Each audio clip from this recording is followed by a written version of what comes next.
आपने जो भी अवगुण किए सो कोई बात नहीं, जो भी आपसे भूल हुई कोई बात नहीं, क्योंकि भगवान अवगुण नहीं देखते, भगवान गुण देखते हैं। यदि परमात्मा अवगुण देखते होते तो क्या गणिका पर कृपा करते, गज पर कृपा करते? अच्छा, हो सकता भगवान रूप देखते हो। यदि भगवान रूप देखते होते तो क्या कुब्जा पर कृपा करते? बोलो, नहीं। अच्छा, हो सकता भगवान अमीर गरीब देखते हो। यदि भगवान अमीर को मिलते होते तो क्या सुदामा को मिलते? बोलो, नहीं। अच्छा, हो सकता भगवान पढ़े लिखे लोगों को मिलते हो। यदि पढ़े लिखे लोगों को भगवान मिलते होते तो भागवत में गज यानी हाथी को मिल गए। अब तुम ही बताओ, हाथी कौन से स्कूल में गया है? किसी स्कूल में गया?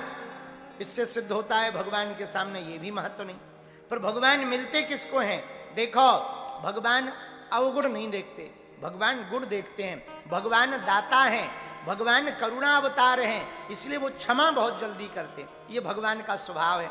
अब रावण को देख लो, रावण ने श्री किशोरी जी का हरण किया, जानकी जी का, फिर भी राम जी की महानता देखना।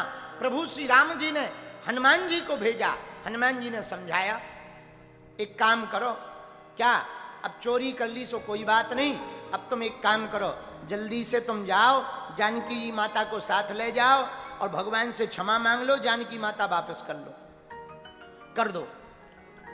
रावण बोला, हम वापस कर दें? हमने झुकना सीखा ही नहीं।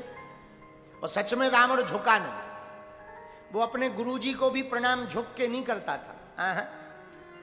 वो गुरुजी को भी प्रणाम करता था तो पता है कैसे? बलवान तो था ही, बहुत बलवान था रावण, तो बलवान तो था ही।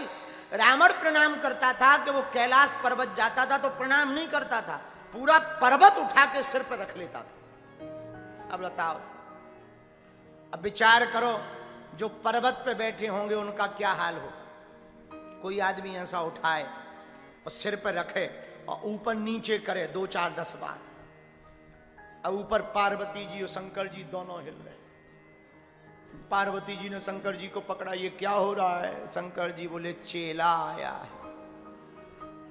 पार्वती जी बोली, कौन सा? शंकर जी बोले, रावण। तो बोले, ये कर क्या रहा है? शंकर जी बोले, प्रणाम कर रहा है। पार्वती जी बोली, ये भूकंप जैसा प्रणाम। शंकर जी बोले, रावण जैसा चेला बनाएंगे तो ऐसे ही प्रणाम होगा। आओ, आओ, आओ, आओ, रावण जैसा चेला बनाओगे तो ऐसे ही प्रणाम। तो विचार करो, इससे सिद्ध होता रावण कभी झुका नहीं। लेकिन फिर भी राम जी ने रावण की भलाई के लिए हनुमान जी को भेजा, संधि प्रस्ताव के लिए अंगद जी को भेजा। शास्त्र के रूप में यदि हनुमान जी गए तो शस्त्र के रूप में अंगद जी गए।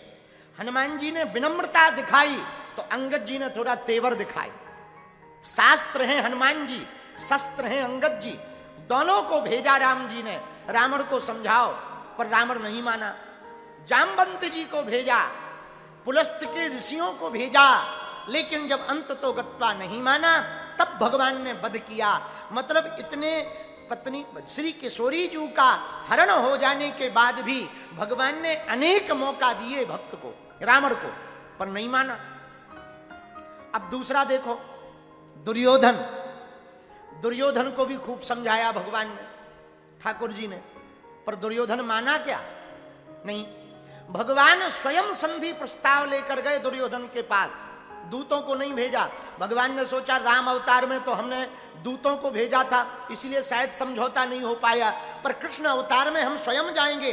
तो द्वापर युग में भगवान श्री कृष्ण अवतार में दुर्योधन के पास स्वयं साक्षात ठाकुर जी द्वारकाधीश गए, प्रस्ताव रखा कि तुम मात्र 5 गांव पांडवों को दे दो तो समझौता कर लो, पर नहीं माना।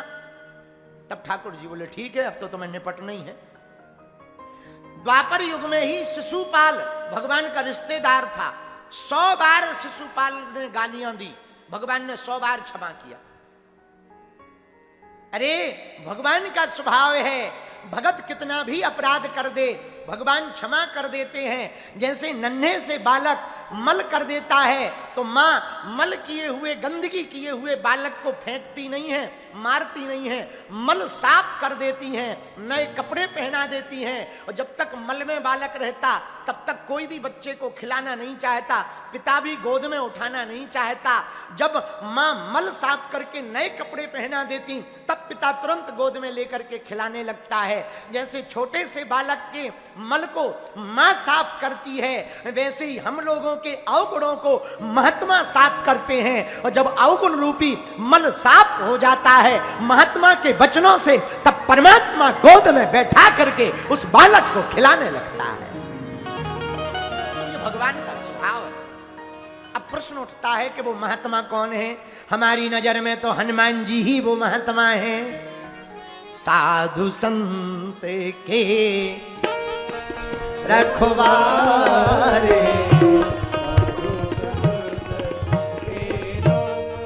गाइए। साधु संत के तुम रखवारे, साधु संत के तुम रखवारे, असुर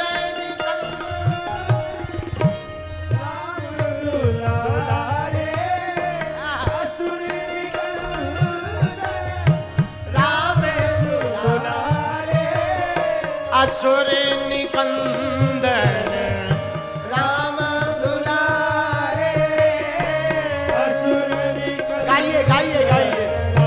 राम दुलारे, साधु संत के तुम रखवारे, साधु संत के तुम रखवारे, असुर निकंदन राम दुलारे, असुर निकंदन राम दुलारे, असुर निकंदन राम दुलारे, असुर निकंदन राम दुलारे, असुर निकंदन राम असुर निकंदन राम दुलारे।